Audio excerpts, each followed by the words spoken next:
Good evening. Welcome to the Museum of the City of New York. My name is Fran Rosenfeld. I'm the Director of Public Programs, and I'm delighted to welcome you to our program tonight, Who Are the People in Your Neighborhood? New York City According to the Census.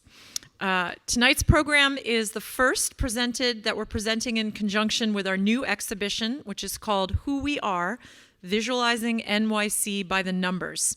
The exhibition opened just last week, and it examines the significance and meaning of the 2020 census for New York City's future, and it looks at the deeper implications, political, cultural, and social, of determining who we are as New Yorkers. And if you didn't have a chance to see the exhibition yet, we're keeping it open right after this program for about 30 minutes. So we welcome all of you to come upstairs to the third floor and check it out. It's worth visiting a number of times. It's a very beautiful exhibition with a lot of art in it.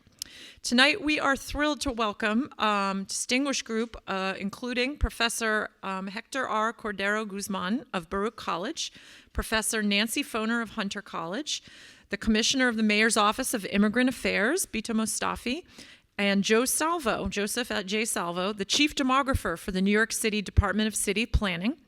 They're going to join in a conversation moderated by Hansi Lo Wang, who is NPR's national correspondent for the census.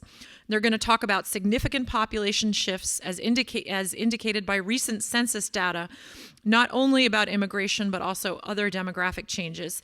And they're going to anticipate what the 2020 census might reveal. Before we begin, I'd like to acknowledge the Andrew W. Mellon Foundation's support for Who We Are and its associated public programs.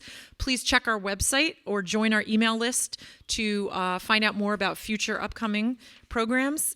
I'd like to invite this group to return to the museum in January for the next program in the series, which is called Getting Out the Census, Counting New Yorkers in 2020, on Thursday, January 23rd at 6:30. And this is a conversation with community and civic leaders, including Julie Menon, Director of the Census for New York City. They're going to discuss their efforts to ensure that every single New Yorker is counted in the census. And now I'd like to ask you to please silence anything that buzzes or beeps, but tweet away using our hashtag MCNYLive. And I'd now like to introduce our moderator, Hansi Lo Wang. He's the national correspondent for NPR, based in New York City. He covers the people, power, and money behind the 2020 census for NPR's Morning Edition, All Things Considered, Weekend Edition, hourly newscasts, and NPR.org.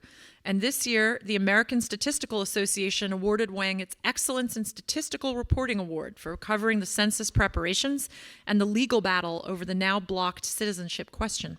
So we feel really honored to have these distinguished speakers with us tonight, and won't you please join me in giving them a warm welcome.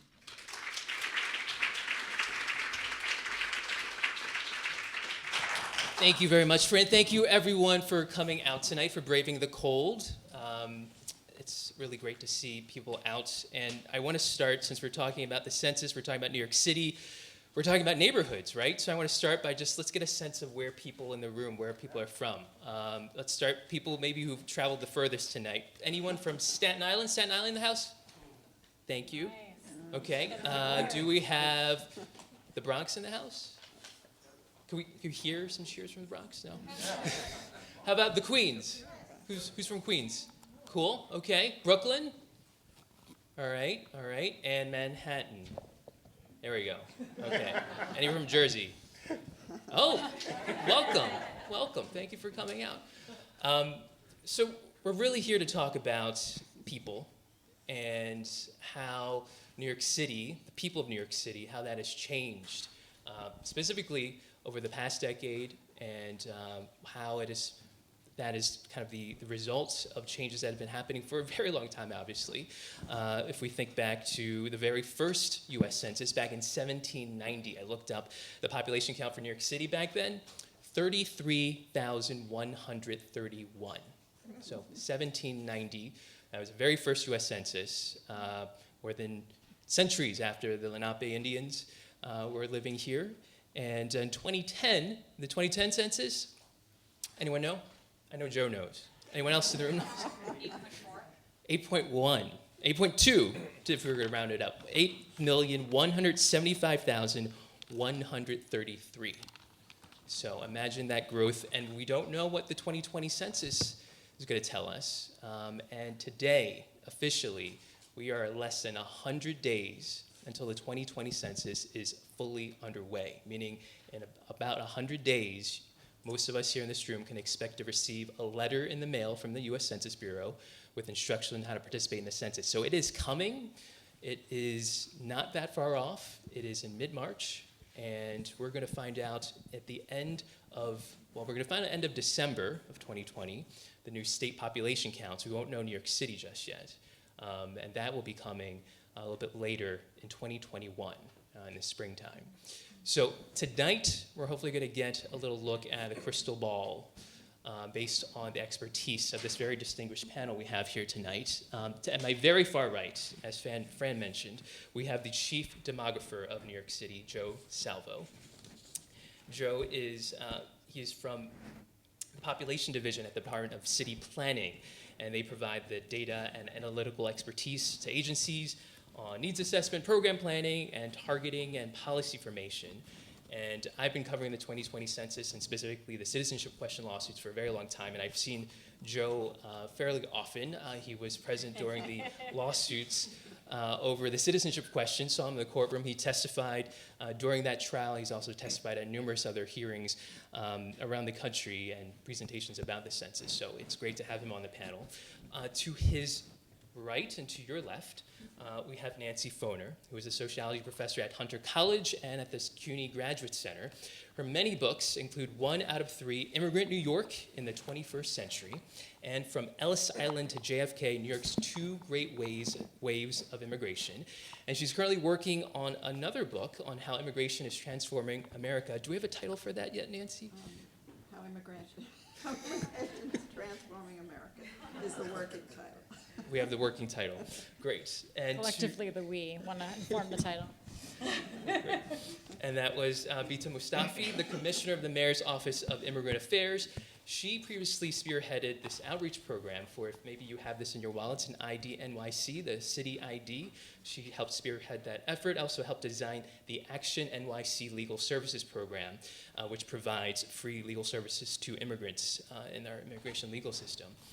And she also previously worked at Safe Horizons, where she represented immigrants, asylees, and others before the Immigration Court.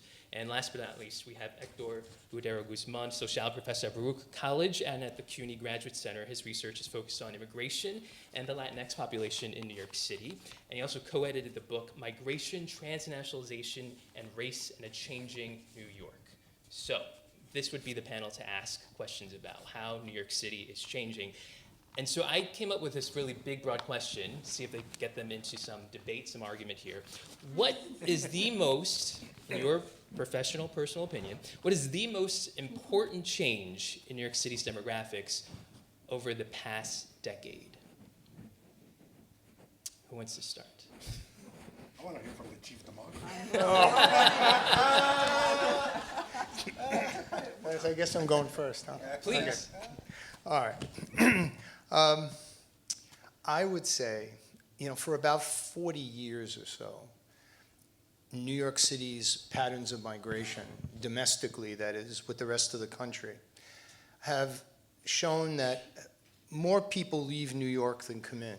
Okay, we've had net migration losses to the rest of the country. It's a pattern that's been in place for decades. All right. At the beginning of this decade, though, we had a surge of young people that came to New York. I'm going to use the word, I can't tell you exactly what the dates are, millennials, okay? You've been reading about millennials, right? Early in this decade, on the heels of the recovery from the Great Recession, a lot of young people decided that they wanted to come to New York. And for a few years, that pattern that I just mentioned to you changed. Effectively, instead of losing people to the rest of the country domestically, we were almost close to net zero.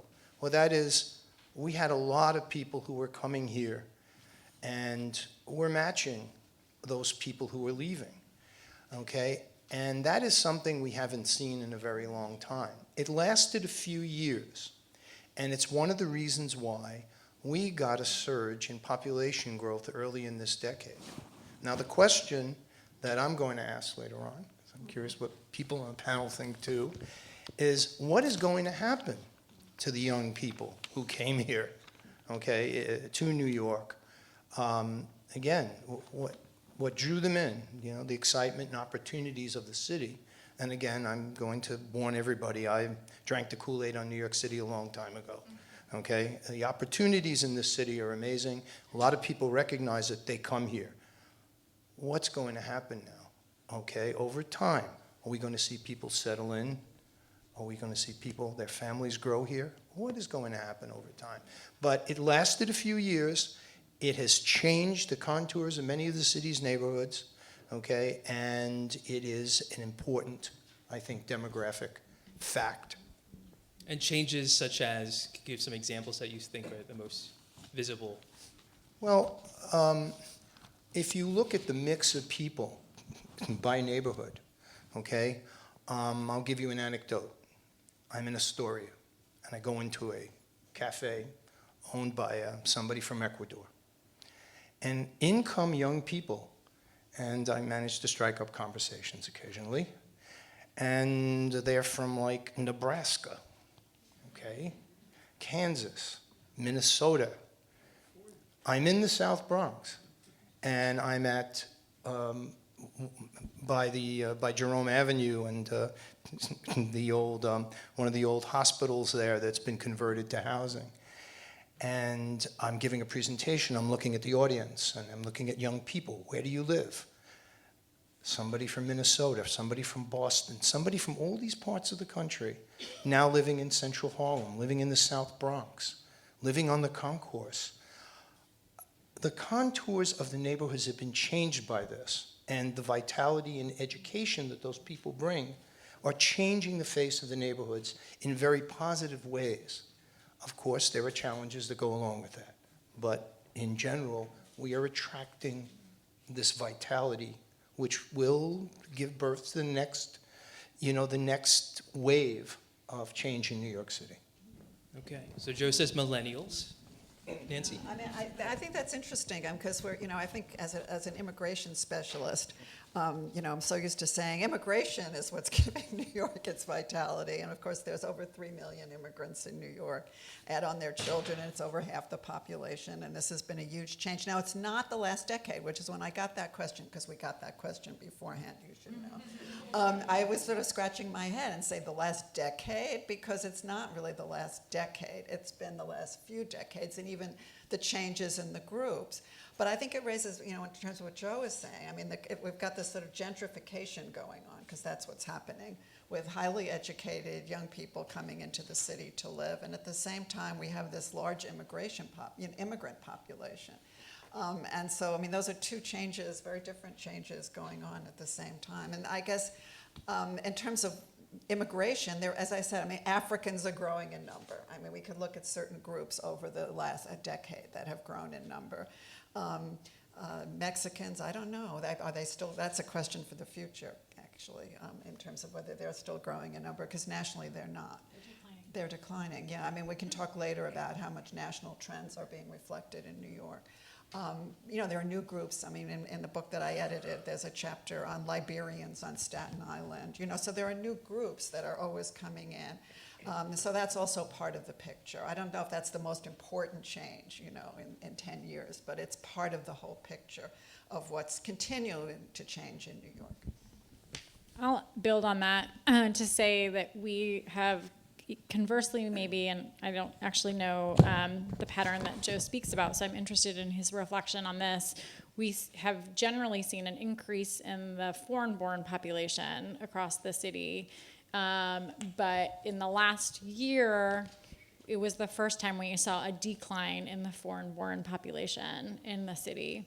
Over the course of the last decade, we have seen a decline in the undocumented or population in the city. Some of that, most of that, our team sort of thinks, and other experts in this space think, is reflective of the Mexican population decreasing in the city due in part to the recession that we experienced in 2008 and the strength of the Mexican economy itself. And in terms of the broader decline over the course of the last year on migration generally, a number of factors can be considered. Certainly, the federal administration's policies trying to cut immigration in different ways contribute.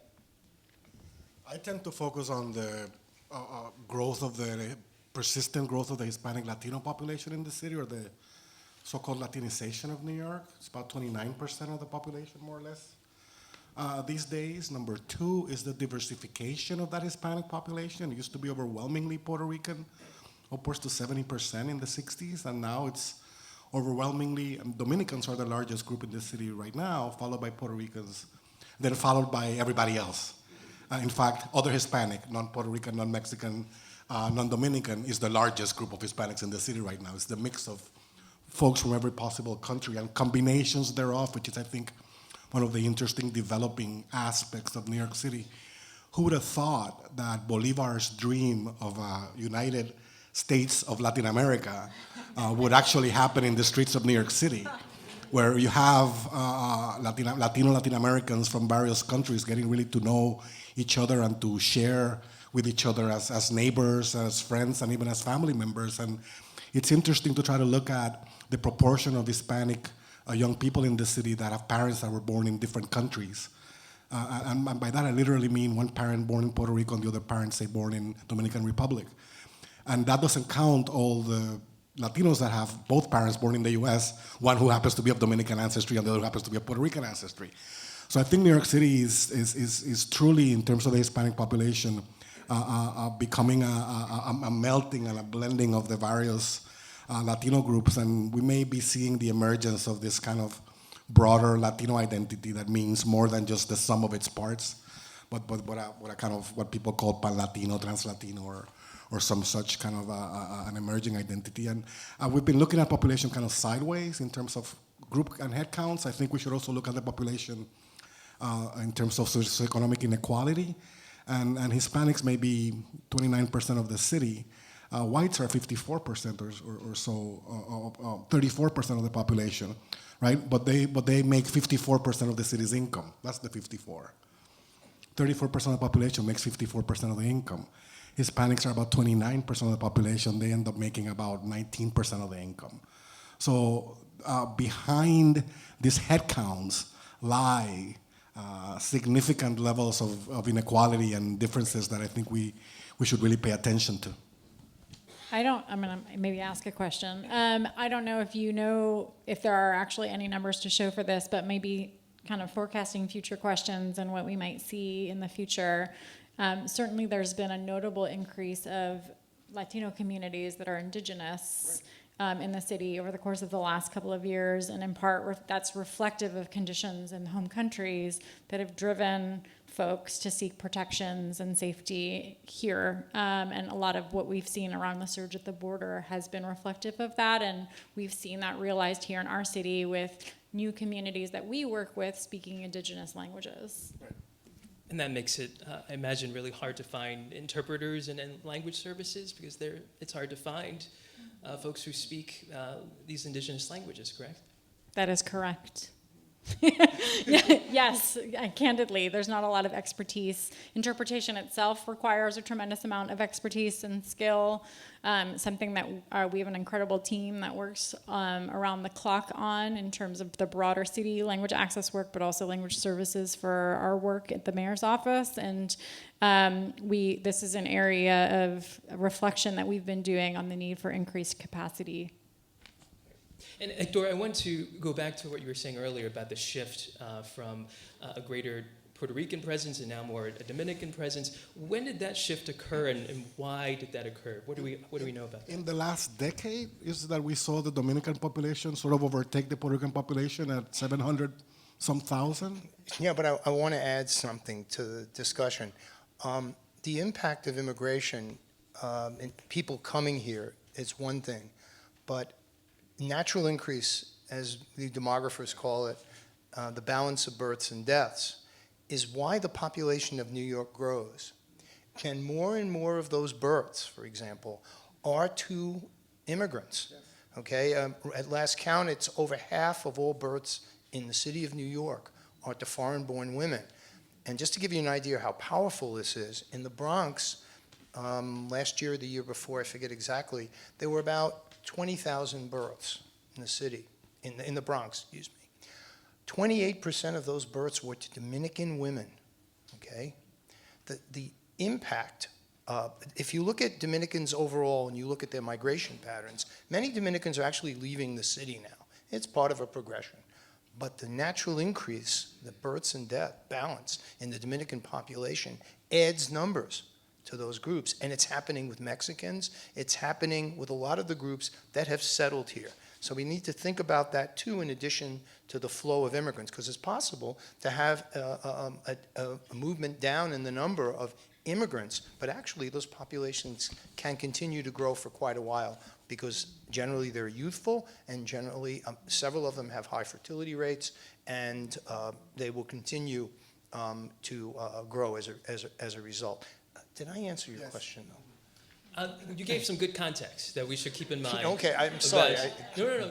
We should keep in mind that this is about immigration flows. It's also about increased births and deaths in certain parts of the population. It helps answer why the Dominican population overtook the Puerto Rican population. The Puerto Rican population in this city is aging, right? And their fertility rates are much lower. Dominican and other Hispanic populations are much younger, have a higher proportion of the population in the peak reproductive ages. On average, tend to have more children per woman. On average, tend to have the children younger. So when you add all those components, that's right. That is the natural growth that Joe's talking about. So that we should be careful not to think that because there's a slow in immigration, there's going to be a slow diversification of the city's population. The diversification is going to continue irrespective of immigration. Immigration can only add to that diversification, but it's baked in the births.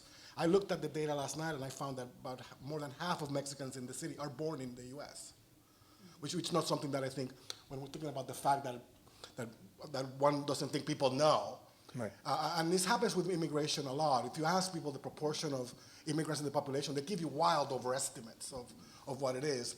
But it can't go higher because those kids are native born. Correct, correct, and that's the corrective, right? Yeah. That the foreign born give birth to U.S. born. That's right. So in a way, we don't have to worry that New York's not going to be populated by New Yorkers in the future. Good point. I want to step back for a moment, and you were mentioning you're looking at data sets. This is all based upon, right, census data. This is all based upon a questionnaire that every household in the country is required to fill out. And the Constitution calls for a count of every person living in the country. But let's face it, the federal government has never conducted a perfect census. It's never counted every person living in the country. In the very beginning, not every person living in the country was counted equally. Enslaved people were counted as 3/5 of a person. Native Americans were not counted in the full population numbers for determining congressional seats, not until 1940. Now it's every person, a whole number of persons. But there still is a major challenge of making sure every person is included. And we saw a little bit of that in 2010. There was some lawsuits, actually, that the city got involved with. Here's some interesting stats. Which borough do you think saw the highest growth out of all the boroughs in New York City in 2010, based from 2000 to 2010? Which borough? According to the official 2010 census count, it was Staten Island. Staten Island, it was Staten Island. Growth rate of 5.6%, higher than any other borough. Queens, actually, according to the 2010 results, had the lowest growth in the city. And Bronx, I don't have the percentage for the Queens here, but I know the Bronx increased by 3.9% and Brooklyn by 1.6%. And I'll throw it to Joe here. The city didn't agree, correct? Oh, we did not agree. Didn't agree with the Census Bureau's results. Especially the information about Queens. Yeah. You would have predicted Queens, I'm assuming. Well, actually, the Bronx has been pretty much the borough where we think growth, even in our projections, will grow the most, followed by Brooklyn because of the combination of available land and current zoning that's in place. Staten Island is always a surprise. And in fact, our projections do not forecast that Staten Island is going to grow at any high rate. Back to your, I'm sorry. Why did the city not agree Oh, with okay. the numbers All right. and in All right, fact I'm filed a sorry. lawsuit? Tangent, okay.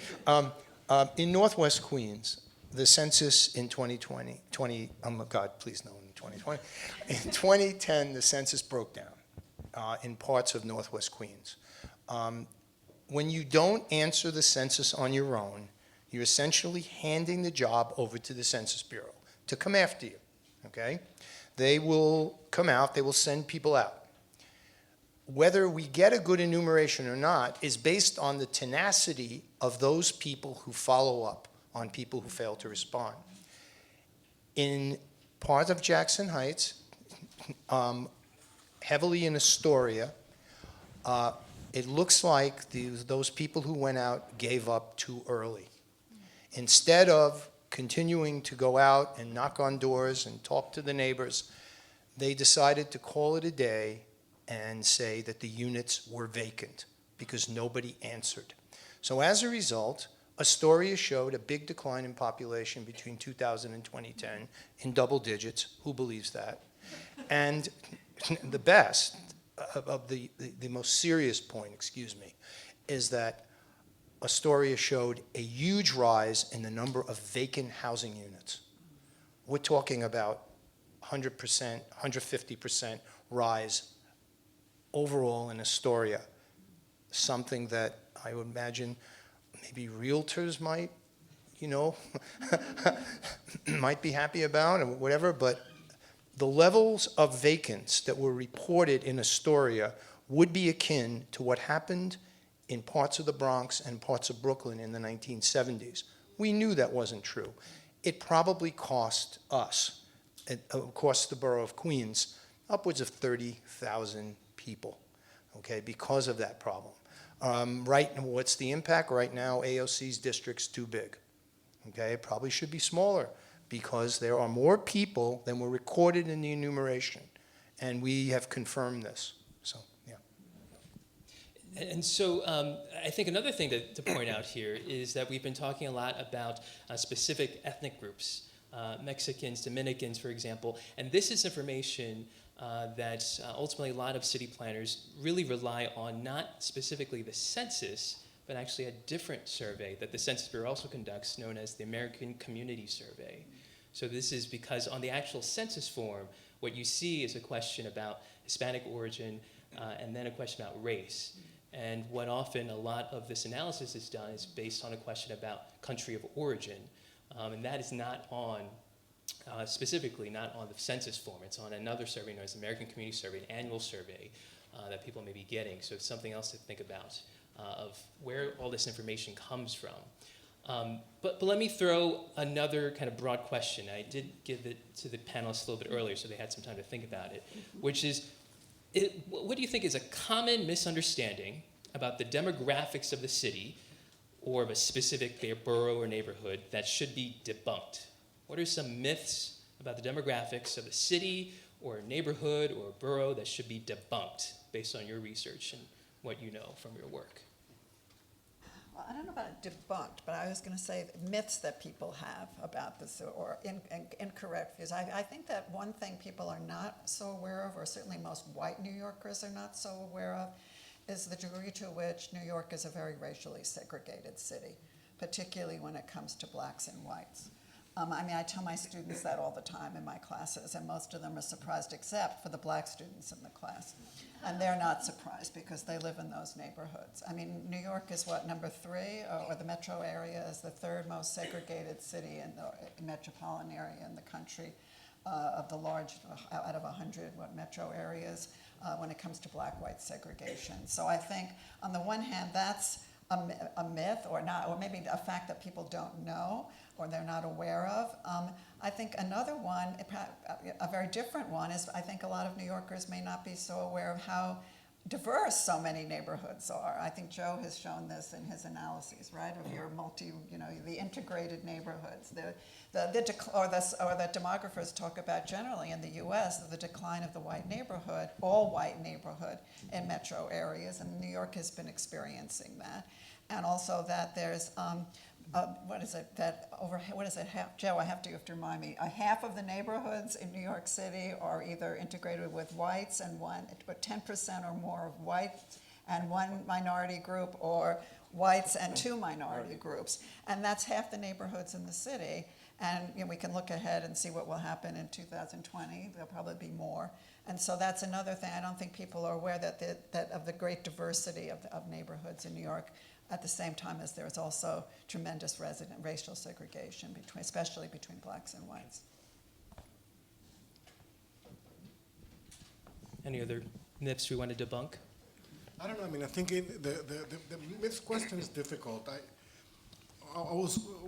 One issue is how people overestimate the proportion of immigrants, but the other issue is how people just generally overestimate the population counts by group, and the constant need to have to go back to people with numbers and kind of clarify.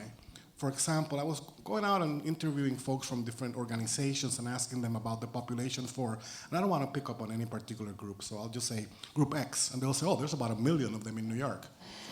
And I say, how about a Group Y? Oh, there's about 1 million of them in New York. And how about Group Z? Oh, there's about 1,000,001 of them in New York. And if you just go by that, New York City has 50 million people. Exactly. Whereas on the one hand, one doesn't want to kind of like be super corrective because the percentages people generally get correct. It's just the base becomes 50 million as opposed to 8 million. But the percentage people tend to get. So how could we kind of better educate? And I think people also think about New York as the imaginary of the region, which does have 17 million people, if you look at the kind of, maybe even more at this point, the surrounding area.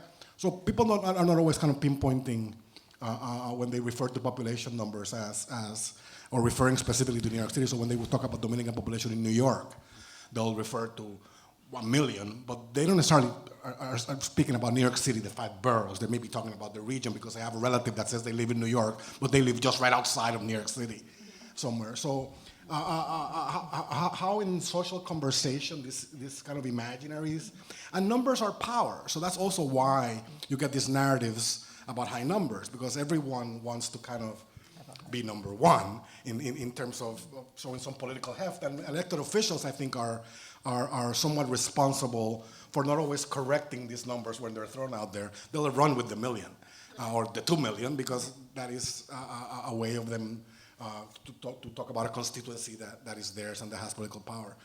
I also think we need to kind of correct information, and I insist on this, about inequality levels in New York City. The poverty rate in New York City is very different by group. When you look at white poverty rates, tend to be lower than 10%. When you look at Hispanic groups, and look at Puerto Ricans, Dominicans, Mexicans, they're in the high 20s, almost 30%. So I think we should always push ourselves to think that within this city, there's at least 3 different cities. And it's that third one that we tend to kind of forget about. And it's what Nancy was referring to. New York City is very expensive. Land and apartment values drive a lot of the economy. So of course, only certain groups can afford to live in certain places, which is what drives the segregation. It is desegregated, not so much because, it's desegregating because, yes, whites are moving to other areas. Look at East Harlem. I think it was about 8% white 10 years ago when I looked. I looked last night, it was 16% white already. East Harlem. Doubling or tripling of the white population. So there is desegregation in that some whites are moving into lower income neighborhoods looking for apartments, and there's some smaller proportions of these communities that are acquiring some wealth and then moving to apartments midtown. You know, the poverty rate for Mexicans in New York City is relatively high, but there are also a significant number of Mexican millionaires in this city. The city and some of the groups have really bifurcated socioeconomic structures, and we should really be aware of that. And the least bifurcated is the white distribution, which tilts towards the middle up. But for other groups, you have a large chunk, 35% in the really lower rung, and then a hollowed middle, and then some higher income folks, which are the only ones that in a way can afford to live here. It's that middle that migrates out. And I concur with Joe, because I was looking at the numbers for young people, and I think universities in the city over the last 2 decades have played a big role in making the city attractive for young people also, which, I don't know what number you have, but I found over 1 million New Yorkers that are, 16, 17-ish to 24, 25-ish. And that's a lot of people. Yeah, I think maybe this is I have two, looking at the young people educated moving in. I mean, I think Joe sort of raised it at the end, but also this issue, are they going to stay? I mean, that gets us ahead, Are we going to see the old suburbanization, when it gets to it, when your children they have children and they want to send them to school? I mean, so far, are they going to is it going to be possible, are they going to send their children to the public schools? Is that going to be what they'll do and the public schools will improve? Or are they going to move to the suburbs? Is there going to be the big suburbanization? We don't really know. I think it's a little early to tell. I mean, and also because New York is so expensive, what happens when they need the second bedroom or the third bedroom? Are they going to be able to buy in New York? I mean, that's, or find an apartment in New York. They may have to move to the suburbs. I don't know. Those are questions about the future. But I just, when you talked about the numbers, people talking, about these high numbers for each group, I have to just say, I'm not going to name names, but I've done a lot of editing of other social scientists writing about immigrants. And I'm always, as the editor, I'm always saying, this number is really too high for your group. Where did you get this number? I mean, it's really interesting. I mean, even social scientists who are writing about their group want to, they say, no, there's this big undercounts. This can't be right. It's got to be much higher, right? And so I'm always saying you can't, well, they're just sort of guessing. But I mean, it's not just everyday people who have these views. It's also ironical. It's, the people who, not the demographers, because they wouldn't do that. These people are not demographers.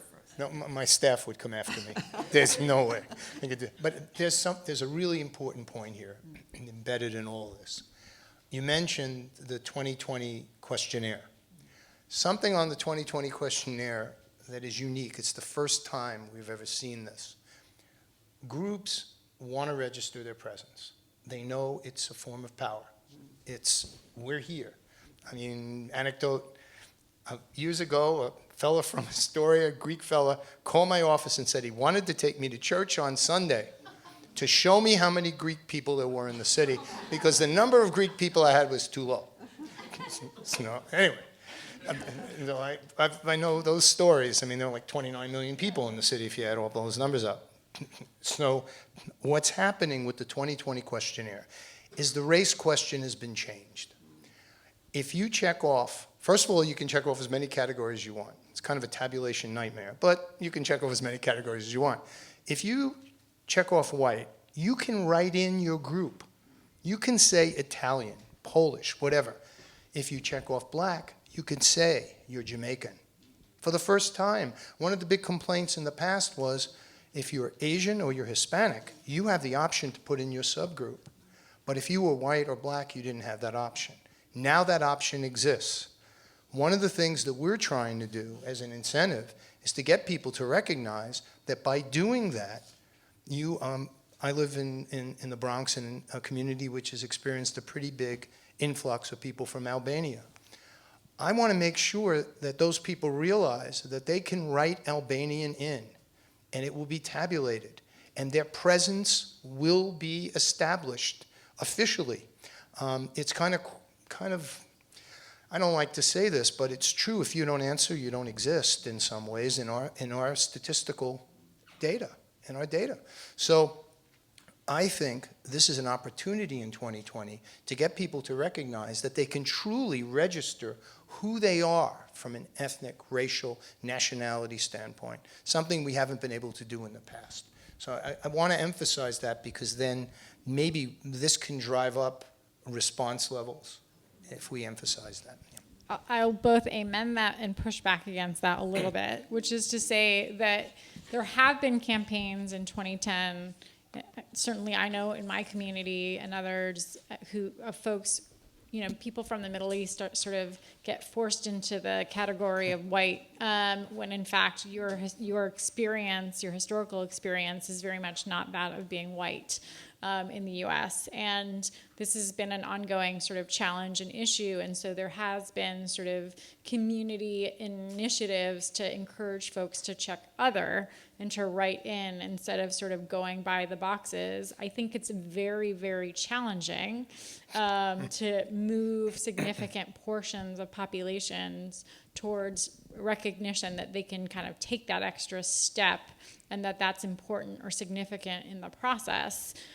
However, everywhere I go to speak, suggest that people understand and consider the importance of doing that from a sense of acknowledgement and representation and what that means in terms of the way that not just statistics are sort of done for the sake of statistics and to be seen, which is super important, but also how decisions are made, right? We all look at census data, ACS data to make really important decisions that impact the lives of everybody in these communities, be it languages that the city should be speaking or where we should be prioritizing certain distribution of materials or languages, or the way that businesses look at the needs of different communities and how they exist or don't exist in different communities to serve the needs of those populations. So it is so critical in terms of actually being able to better represent advanced programs and policies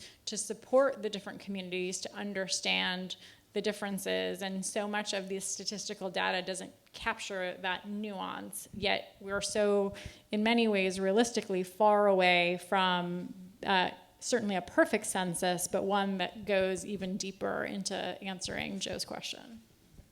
I want to add some context here. The question, the change to the race question, adding in the write-in areas for if you check off white or black and asking for your non-Hispanic origins. The Census Bureau says it added that because a lot of requests from specific immigrant groups that want to have specific information about, how many Irish Americans there are, for example, in the United States. And so that is part of that initiative. And also as a way, as Joe mentioned, to make it more, to bring some more parity to how the race question looks like. As if you remember looking at the question from 2010 and 2000, and past censuses, there are specific groups listed for Asian categories, for example. I also have done some reporting, though, that some people are concerned about asking for that level of specificity in this current political climate. Important to remember that the Census Bureau is prohibited by federal law from releasing information identifying individuals until 72 years after that information is collected. If you've ever done research about your family history, trying to figure out your family tree, and you've seen census records about your great-great-grandparents, that's because of that 72-year rule. So it has to be kept secret in terms of individually identifiable information. And then, but even with those protections, some people I've interviewed say they're very concerned about this level of specificity that the government is asking for. And so we'll be watching to see how people react to these changes. I have more questions for the panel, but I do want to open it up to our audience to see what's on everyone's minds here. And I think we have a question all the way in the back. Is that right? Okay, so we'll start in the back, and we have a mic coming around. If you could introduce yourself, please. My name is Alexandra Prey, and I work with the Roma community here in New York. And my question, well, first I wanted to agree with the commissioner, because when you are sort of pushed into checking the white box, like Middle Easterners, it doesn't capture your experience in the United States, and certainly for Roma, it doesn't capture their treatment in the States, because we had anti-Roma laws and so on and so forth, profiling. So I'm wondering if there have been any sort of initiatives geared toward getting Roma to sort of come out of the woodwork, because many are afraid to say they're Roma, even if they are, it's not a documentation issue oftentimes. It's just, I'm told it's either bad for business as far as the psychic shops go, or my community, the European Roma, they just don't know what's going to happen, who's going to see that, and there's this fear, right? Because there's been little awareness raising in the community about this. So I'm wondering if there's been any initiatives on that front. I think when I was at SEPA, I remember my professor Pruitt, that I remember him saying that there was Roma on, I'm sorry, I'm taking so long. There was Roma on the census. I'm just so excited that you guys are having this discussion. So I'm not sure if it's on there, if it's on the census this year. The form that everyone gets has a race question and has a Hispanic origin question. Counting and measuring by race is by itself problematic, but there's some attempt to try to get some useful information. The downside of not collecting that information is that we then won't know whether X group is making more money than Y group. It would be very difficult to assess, in certain instances, discrimination and things of that nature if you don't have data by race, right? So collecting the perfect data is very difficult. It's a very difficult construct to actually measure with precision, right? It's a fluid construct. It's not fixed in time. It's contextually determined. When you ask the race question in Puerto Rico, you get about 70% of the folks that say white. In New York, about 40-some% of Puerto Ricans say other. Because when they answer the question here, it's the same question. It's exactly the same question. If I'm answering in Puerto Rico, I'm interpreting the social context there where there's a white normative, and I'll kind of jump into that category. When I'm in New York, I'm like, well, I know that I'm in the other, okay? So it's contextual, it's situational, it's complicated to measure. There is, in the American Community Survey, a longer questionnaire. One of the questions there asks about ancestry. And there is a Roma code within the ancestry codes. Her mind is blown. Look at her. So Professor Pruitt was right, who was the director of the Census Bureau, oh, by the way. There is such a code, so you can dig it up there. But is it going to be a precise estimate? It's likely to be like all written in questions and underestimate. In the Hispanic question, you have Puerto Rican listed, Mexican listed, and Cuban listed, and everybody else has to write themselves in. So what happens is that people who are Puerto Rican, they get their categories, so that's a pretty accurate count. The Mexican's going to be a fairly accurate count.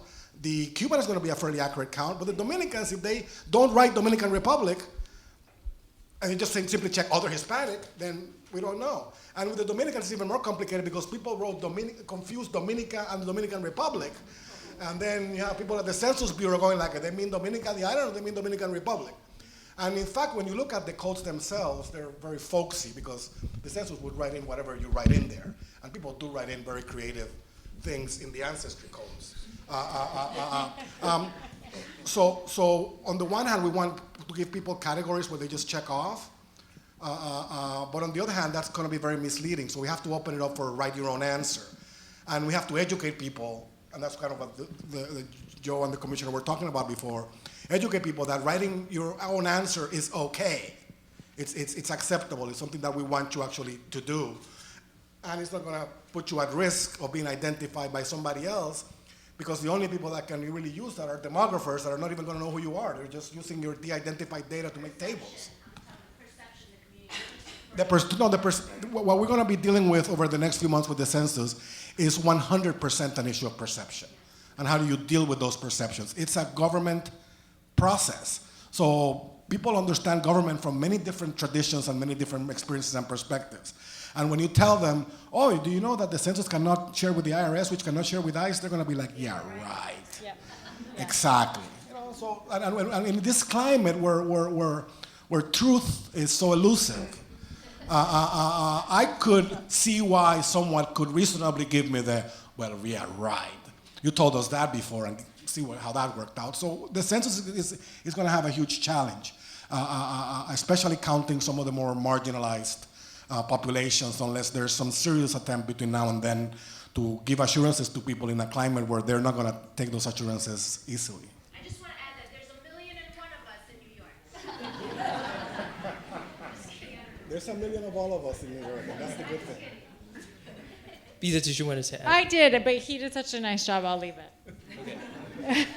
For a question here up front? Yes. We have a microphone coming for you, sir. Yeah. Thanks. I'm Jack Eichenbaum. I explore this city's demography by leading walking tours all the time. I'm also privileged to know Joe Salvo for many, many years. And I thought the very first question that you proposed to the panel here was a terrific one. And I have a very different one that nobody touched on in answering the most significant change.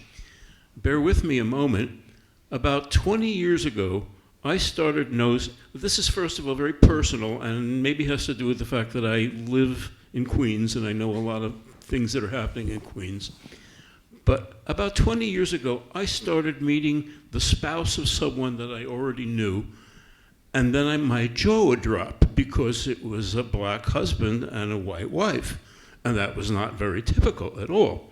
And then I'd meet a Latino who married an Asian, of someone that I already knew, and I was expecting them to be married to someone of the same sort. I no longer believe that. I would say more than 50% of the time when I meet people under 50 and then I meet their spouse, it's a different ethnicity or race or whatever you want to call it. And that to me is one of the most significant changes around here.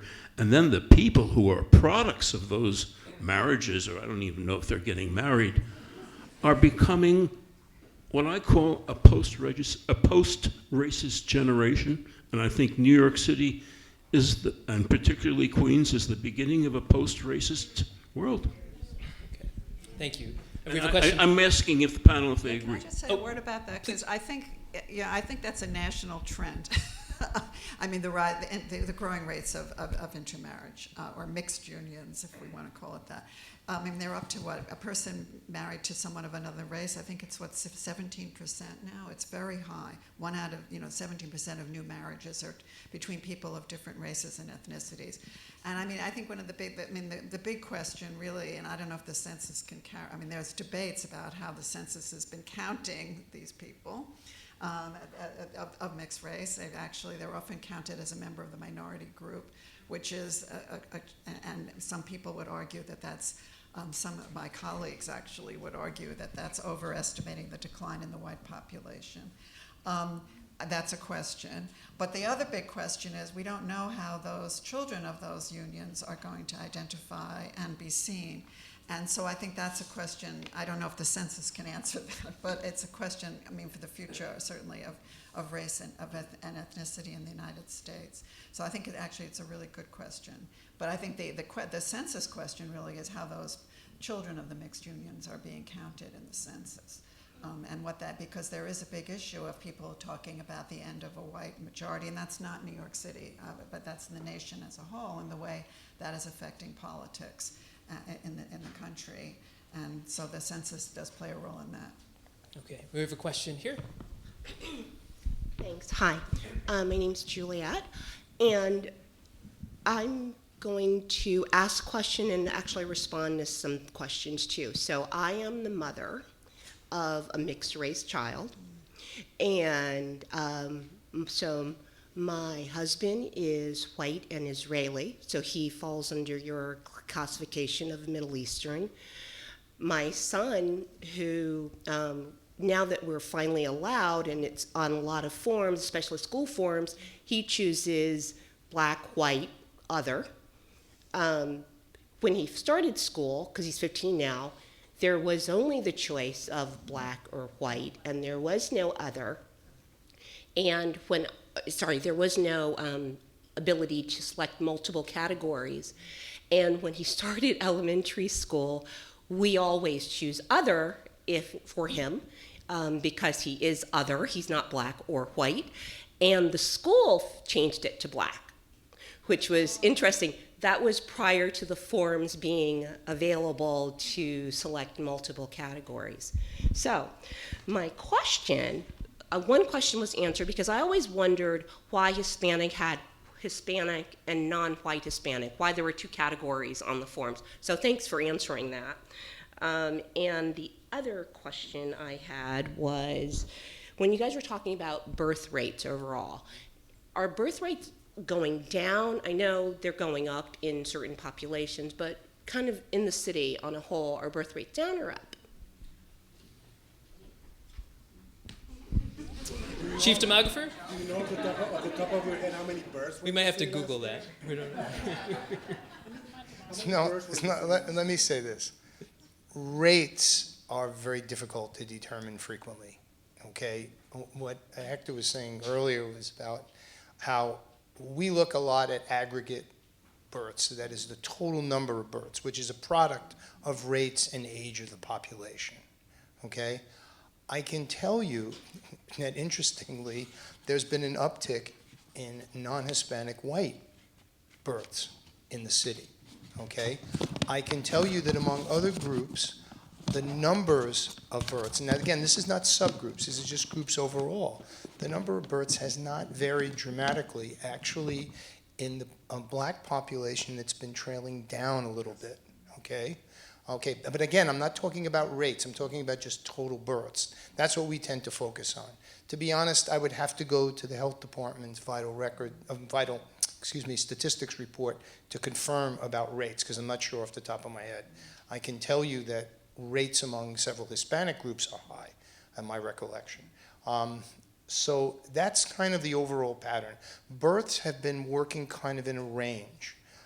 Some of you may know that the school enrollment generally has been declining a bit.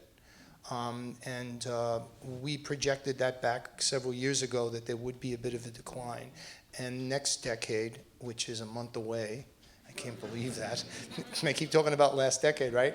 Next decade, probably by the middle of the decade, they're going to trail up again. But we tend to look at aggregate numbers because that's what impacts schools and our planning more so than birth rates. So I could get back to you on that. I would have to go in, I would have to check. That's the extent of my knowledge. That raises, though, another question, because birth rates in the nation are going down. Oh, right. Okay, so in general, I mean, a larger question is to what extent are trends that we see in the nation as a whole, birth rates going down, for example, in terms of immigration, Mexicans going down, Asians going up, increasing numbers of immigrants are highly educated, and so on and so on. To what extent are these national trends showing, are they reflected, are they happening in the city as well? Or is New York an outlier in some ways? I mean, that's, in terms of looking forward to the 2020 census, I mean, I think those are questions that we'll want to know. To what extent are some of the trends that already seem to be observed in the whole country happening here too? I mean, the number of undocumented is plateaued, really, right? It's about 10.5 million in the country as right now. The estimates are, is that kind of, it's gone down in the last several years. Is that happening in New York City? We'll see, I mean, so I think there's a whole range of questions that, we will be looking for, or, social scientists will be looking for as we try to look at the 2020 census. And just to be clear, that the 2020 census will not ask about immigration status, and so it is from numbers used. Yeah, it provides numbers that researchers, demographers use to produce those estimates. And that's so important. I mentioned the American Community Survey before. Yes. The American Community Survey is hooked into the decennial census. Statistics 101. In order to take a sample and create estimates for a larger population or universe, you need an estimate of that universe. That estimate comes from the decennial census. If the number of kids that is in the decennial census is too low, that carries over into the American Community Survey. So that's one of the reasons. The other reason is that all of our denominators, as we call it, the base for vital rates, for trying to calculate rates, are all hooked into decennial census work. One of the reasons why I hesitate about the rates question right now is because we are many years out from the 2010 census. And do we really know, in I don't want to say exact way, but in a good way, how many Mexicans are in the city? How many Dominicans are in the city of childbearing age, women 15 to 44, so we can calculate a good general fertility rate? It's difficult. We always long for the census results because that's, like it or not, that's the gold standard. So we want to do a really good job for that reason. Do we have any other questions from the audience? Okay. Oh, yes, we have one in the back. Hi, my name is Achilles Kalergis. I'm from the Zolberg Institute on Migration and Mobility at the New School. And I have a question that I think everyone in the panel kind of alluded. It's a question about undercounting, right? So we mentioned that the census is going to be, it's a lot about perceptions in terms of what it is. Joe just mentioned that it's the golden standard in a lot of ways. So kind of in general, what is the comment in terms of undercounting and what the effects of this could be if we think about, how these numbers matter for policies, for planning ahead, for whether it's education, housing, etc. So what are the potential effects of the impact if there is an undercount, and specifically in New York City, if certain boroughs, certain neighborhoods are undercounted? That is, we don't actually have, the number that the Census Bureau reports after 2020 is not an accurate reflection of exactly how many people are living in these neighborhoods, in these boroughs, in our city. What impact could that have? Would you like to start, Bitta, maybe from the city's perspective? Sure. I think Joe, certainly in terms of recognizing the historical undercounted communities and sort of what that has meant, is the right spokesperson from the city. I'd say from our perspective, and this was touched on a little bit, and I think somewhat of the elephant in the room in talking about the census more broadly, certainly is the reliability or the ability to yield a positive or complete count, or as close to a complete count as we can see, in a moment in time in which we have increased fear, chilling, confusion, and misinformation across so many of our communities, and of course, in particular, our immigrant communities.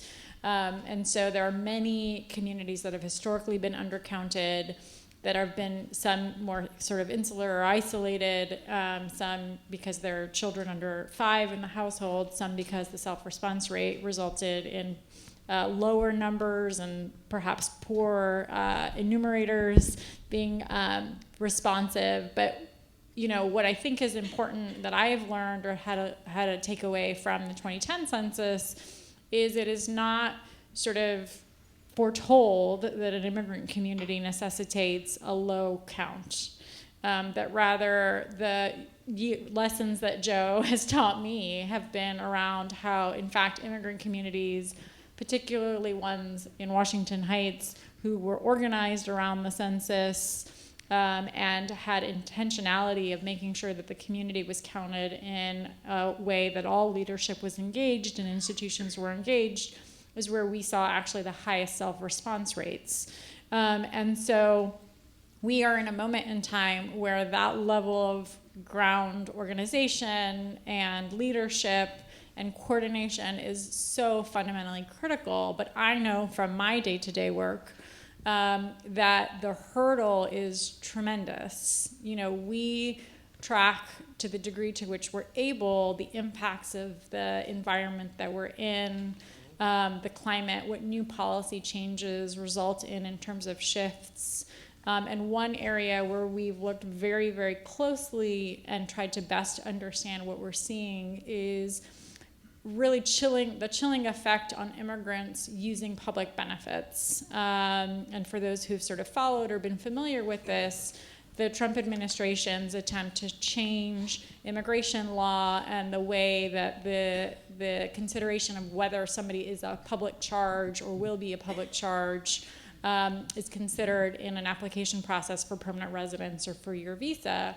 And this has mostly just permeated, like the citizenship question, the psyche of our communities, right? People are hearing about it, they understand it, and it has brought on this chilling effect without even going into effect. And we know that because our data shows it.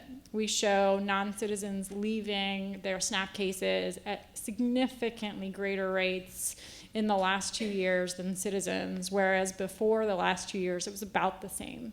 And so we see about a 15% differential now. That's extraordinary in a 2-year time when there hasn't actually been a legal policy change that impacts those cases, nor if this policy change were to go into effect, would it impact the majority of those cases. It actually wouldn't impact those families. That's not how the rule change is written. Thankfully, that's something where the city joined with the state to litigate against the rule and received a preliminary injunction preventing it from going into effect. But we have spent over a year doing community education, working with legal service providers, advocates, and others to try doing ads in community and ethnic media, doing community and ethnic media roundtables to combat this chilling.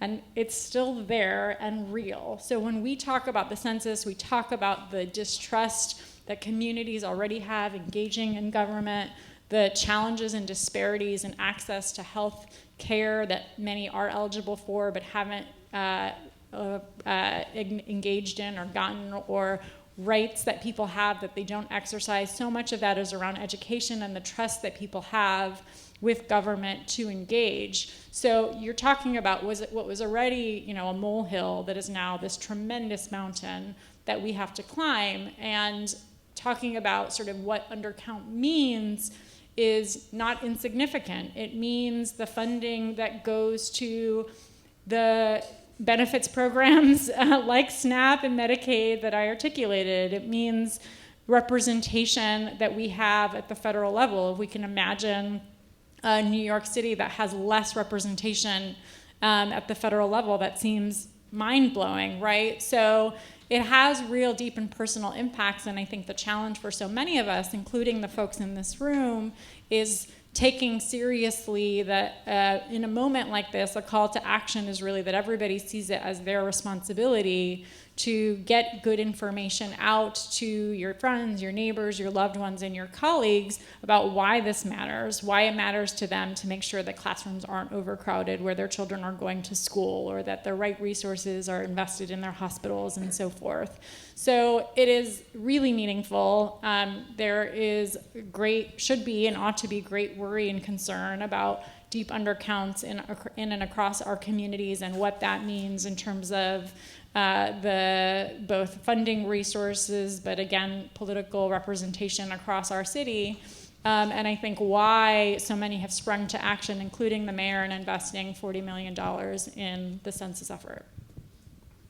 One concern that a lot of groups have had that could contribute to an undercount is that this will be a primarily online census. That for the first time ever, the Census Bureau is hoping that most of the country takes part by going on a website and filling out an online form. And so a major concern is folks who are caught in the digital divide, who don't have easy access to the internet, not even on a phone.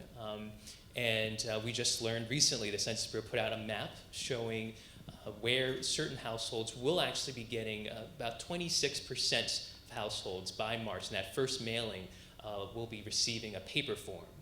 So just around a quarter of households, where that used to be the standard, where every household would get a form. But some of those households are actually going to be in parts of New York City. They're going to get a paper form, right, Joe?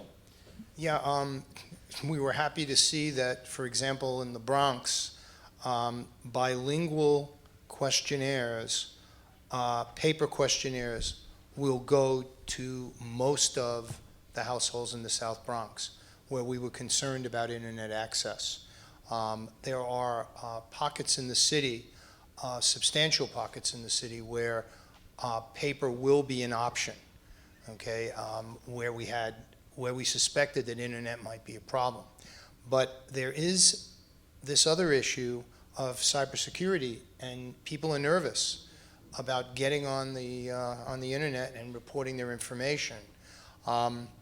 The first mailing is a letter that will say, for most people, please go to the internet, and here's an ID number that you should use. And then there'll be a couple of reminders.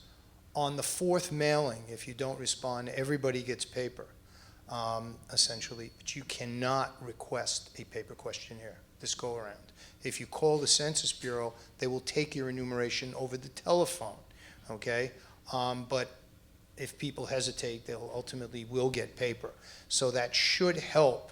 But again, we have to put this on the radar of everyone. And as you just heard, the city's putting a lot of money into this, trying to get the word out. You should, how can I put this? Your daily travels should expose you to the census multiple times over the next few months. You will see that. You'll get to a point where you'll say, "I'll fill it out already. Just leave me alone," which may be a possible, I don't know, strategy.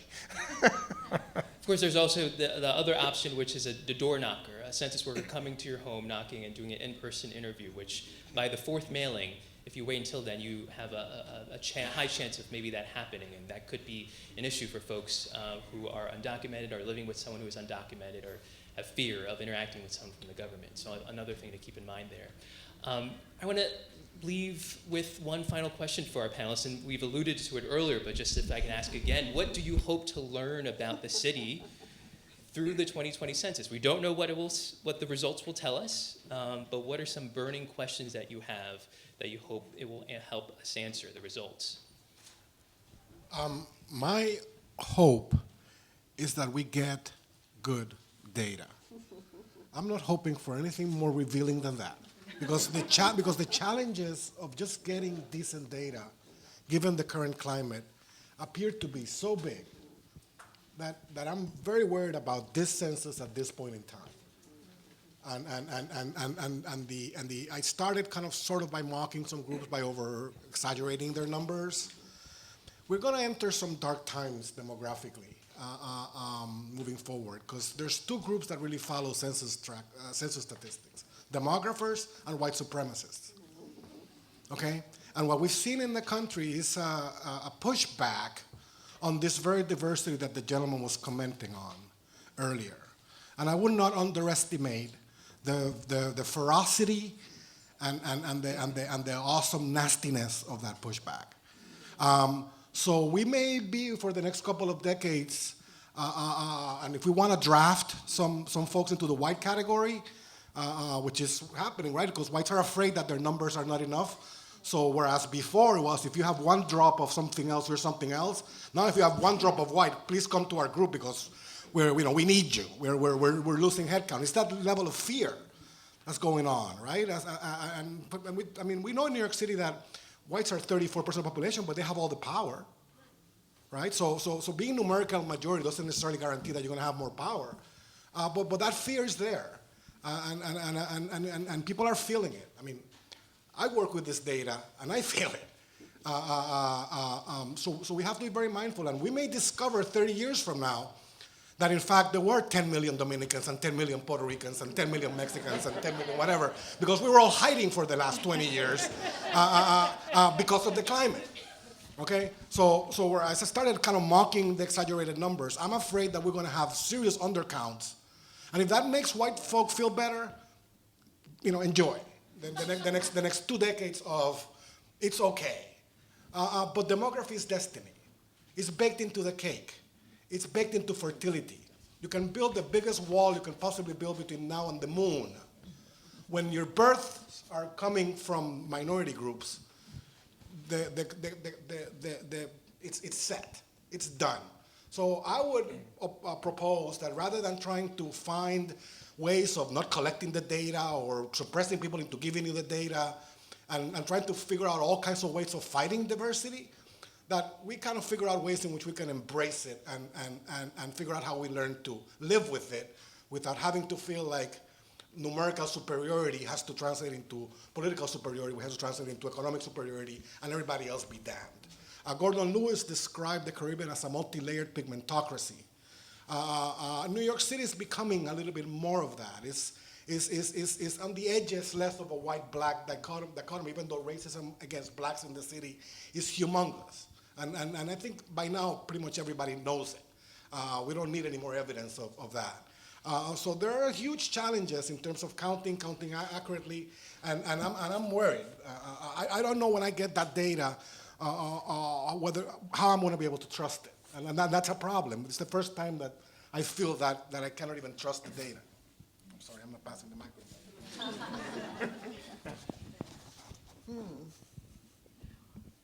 Go ahead, no, please. It sounds very ho-hum Nancy, the after microphone. that to say that one is looking forward to finding out some data. I think on this, as a social scientist, obviously I'm looking forward to finding out and, looking forward to seeing, what the trends are in New York City, obviously. But I think ultimately what's coming out at the end of this discussion is that ultimately the census, a lot of that the census is, it's a political process.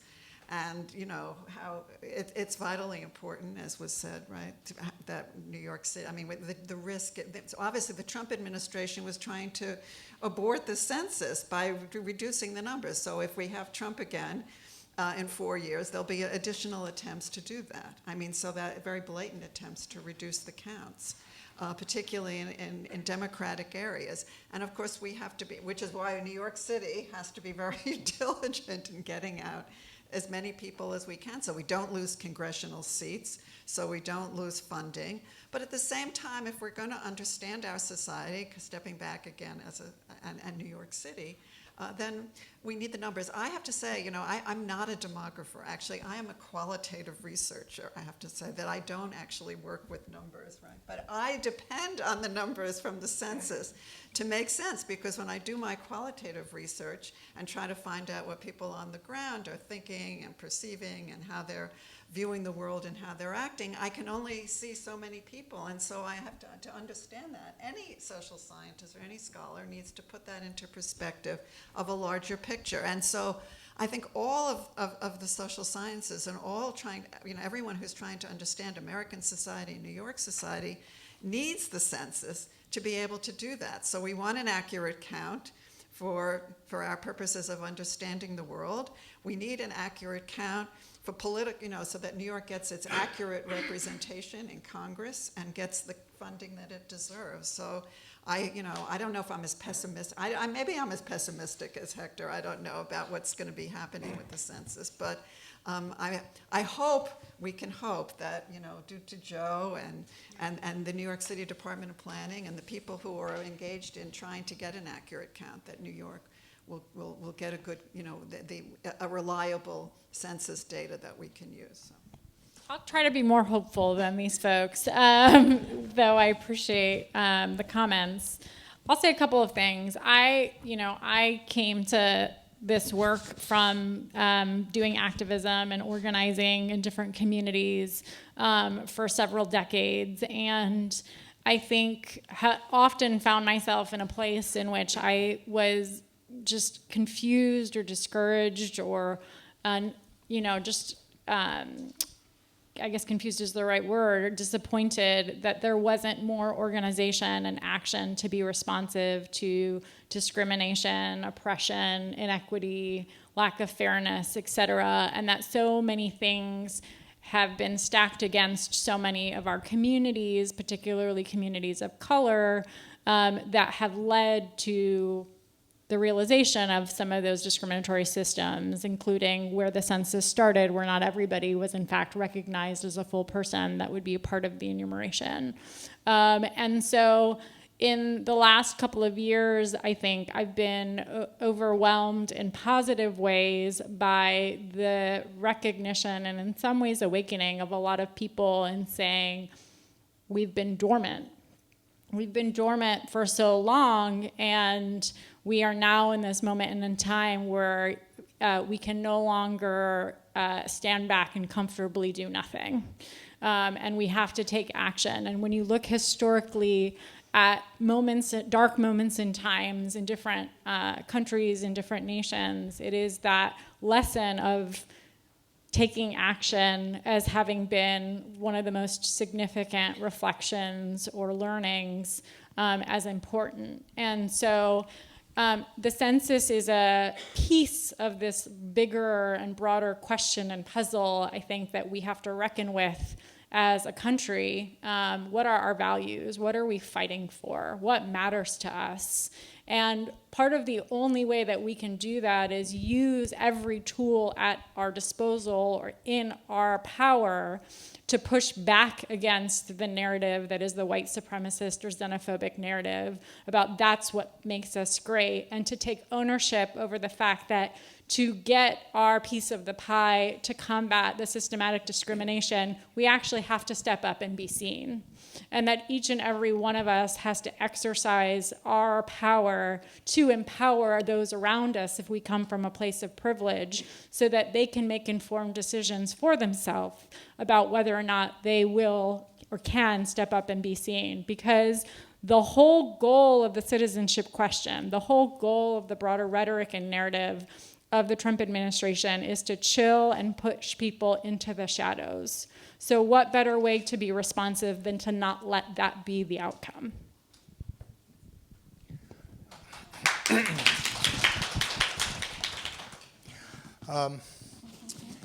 Thinking about everything that was just said, let me say this. The career professionals at the Census Bureau, and there was a long time ago where I was one of them for a period of time, I can tell you want to have a good census. There's a machine that is going to start working the beginning of next year. The idea that we can somehow maneuver that machine in a systematic way is foolish, because the census involves a couple of hundred operations and people executing those operations, all right? So I'm not so much worried about the mechanics of it. I mean, well, there are issues and problems with it. It's the other side you're hearing about now, whether people will comply. And we have metrics for that. As the census is moving along, it will start in March, it will go probably into early August. As that progresses, there are going to be metrics that we're going to be able to watch. Big one is how many people respond on their own. And don't leave it up to the Census Bureau to come after them, all right? That's important metric. Now, as far as the data go, we spend our lives at the Department of City Planning working at the neighborhood level. Neighborhoods are everything to us, because that's what New York's all about, all right? We have a sense of what's happening in the neighborhoods. In fact, when we do go out and look around, or we do see a statistic, or we have data, let's say, from the Department of Homeland Security on who's coming into the city, or we have data from Vital Statistics, we look to see whether the American Community Survey reflects that data or not. And most of the time we say, wow, that makes sense, or this makes sense. There is a certain amount of face validity that we could give to the data. We know when the data are right and when they're wrong. Within 2 hours of receiving the data, in February of 2011, we were at City Hall talking about that vacancy problem. We spotted it immediately, okay? And we knew it was there. We know what to look for. We will be able to make some judgments about that. Now, having said that, I want to leave you with this.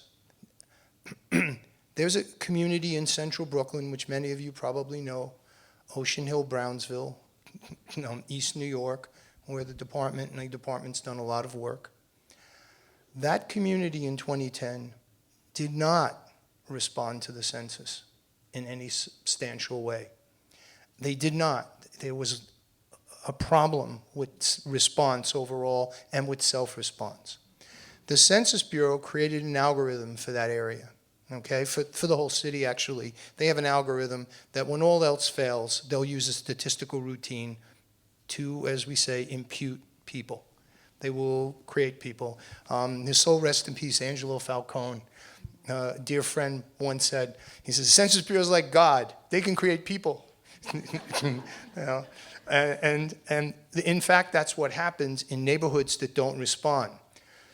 When you go and you look at the numbers and you realize that 1 out of every 5 people was created by a statistical algorithm, that's when you start to have doubts. That's when you start to say, when I go out to that neighborhood and we have a plan or something we want to institute, are we getting a good picture of the people in that neighborhood? That's the bottom line for us as planners. Are we seeing what's actually there? Okay?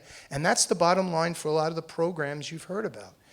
If we don't have that picture, we're all going to take a hit. It means we're going to put resources in the wrong place, or we're going to put together a plan that doesn't make sense, or we're going to create a projection. Yes, we do create projections for neighborhoods of a population that has a really weak base.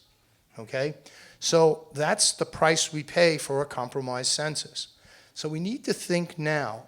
First of all, like I said, the Census Bureau wants to do a good job, okay? Irrespective of what's going on in the White House. Secondly, we have metrics to watch what's going on, and we will, okay? And then we have those measures that we're going to evaluate when the data actually come in to make a determination as to whether the stuff makes sense or not. So I can say that right now I'm trying to be, optimistic that somehow the machine that is the decennial census will prevail. And believe me, it's a machine. You flip that switch, the train goes down the tracks, and everybody does what they're supposed to do. The question is, can we motivate people to respond in kind? That's going to be the biggie. It's all about self-response, especially. Not leaving it up to the Census Bureau to determine our destiny, but leaving it up to ourselves to take the responsibility for answering. So I'll leave you with that. Thank you very much for coming out tonight. Thank you to our panelists.